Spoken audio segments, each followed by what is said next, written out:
Colorado has named a starting quarterback. They're going with Liberty transfer Kaidon Salter. There's been a lot made about this. A lot of people bringing up Juju Lewis in the comments when we've broken Colorado down before. We talked about the Georgia Tech game, and a lot of people were like, whoa, Juju Lewis is going to play. Per Deion's press conference today, I don't know. I kind of always felt this way that it was going to go Salter.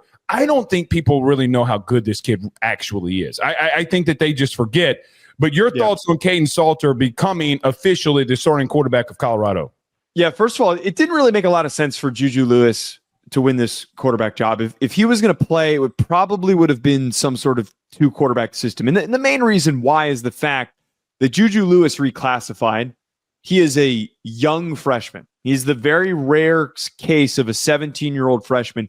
The history of those guys succeeding in college football isn't great. And I'm not saying that because I'm saying that Juju Lewis won't work out. It's more of an indication. It usually takes time for guys that are that young to get physically prepared to play quarterback of all positions. Mm-hmm. I think that you give him a little bit of time. Kaidon Salter starts this year, and then eventually Juju Lewis takes over, and he does some tremendous things.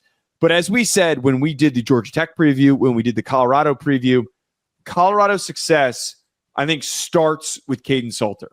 Mm-hmm. This roster is as balanced as we've seen. And I think that Salter provides a very, very underrated layer for him being as great of an athlete as he is for this team. They need to get the run game going. And the way that you get it going is with a guy who had 1,000 yards 2 years ago as a quarterback. I'm going to reiterate a statement that you had. People forgot how good Kaidon Salter was 2 years ago when Liberty had the best G5 roster in college football. He was tremendous. All of those guys left. He was the only one who stayed, and he still had quality stats, and Liberty was still a competitive, good team in their conference this past year. I think this is going to be an eye-opener this first game, and I think the rest of the season is going to be an eye-opener for the college football landscape once Salter gets going. Yeah, so look, in reference to that, and you can go on FanDuel, our good friends over at FanDuel, if you want to, and place a bet on him to be the Big 12 Player of the Year, Heisman Trophy contender. I'm not sure, Joe, if he's technically on that long list of players yet. Yeah. I'm scrolling down it right now, and I don't see him in the top 25 here. So I'll try to find that. But Castellanos in there at plus 1,500 if you want that. Ratslaff at Tulane plus 15,000, as well.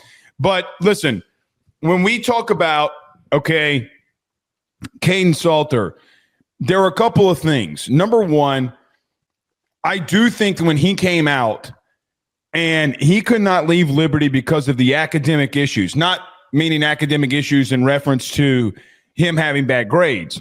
Because Liberty being a private school, a lot of the things wouldn't have transferred. So it hindered him until he graduated. Now that you're in a situation where, Joe, nobody got hit harder than Liberty did from the portal, more than what was around him. I think of the Kennesaw State game that he played against. Joe, they had 19 drops in that game. It was almost a record. He did not have the guys around him. You talk about the run game. Joe, you go back and watch that Oregon game from when they played in the bowl game. He separated himself from some really good athletes. This is the Big 12 we're talking about. And listen, I think Shedeur Sanders is a really good quarterback, but I get to a situation where the different dynamic that he brings for your team, Joe, 7 yards is 7 yards.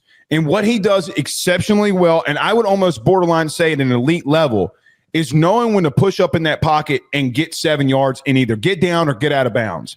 It's what he did against Oregon. I know they got blown out, but again, like 2/3 of his offense had already hit the portal. There are just so many situations where I think that this is the right decision for him. I think it's the right decision for Colorado. And I really do believe with the weapons now that he has around him, he is going to start separating himself again.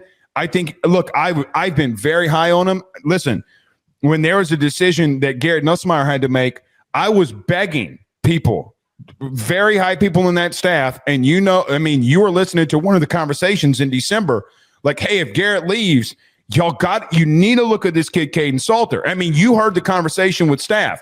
So you look at a situation, like I am all in with him. I think for me, and this is a hot take for some, I think that he is the quarterback for me in this year's season, that he's going to climb up these draft boards because of how gifted he is. And when he does, it will be the least shocking thing for me. I don't think Juju Lewis is ready. I think Kaidon Salter is. Which is nothing wrong with the guy not being ready. I am, unless you are a physical, on another physical level, like a Bryce Underwood, a DJ Lagway, a Trevor Lawrence, a Dylan Raiola, unless you're one of those rare guys, you shouldn't play. A 17-year-old shouldn't play either. Because when you're that young and you go out there and you're not, even if you're just a little bit not ready, it can really destroy a player's confidence, a quarterback's confidence, especially. The other thing that I liked about this, I was reading an article that had referenced early on in his time when he got to Colorado, Salter had no expectation of starting.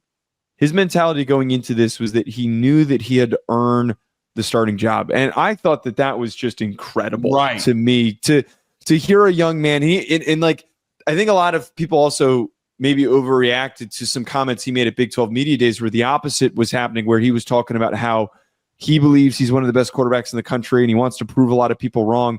I think that version of him where he did not immediately assume that he was going to start is really commendable. And I think that it's true leadership that it's going to show up for him as a quarterback and for this team. I really think that means something to me, that you are one of the most gifted athletes in the country and you don't expect to start.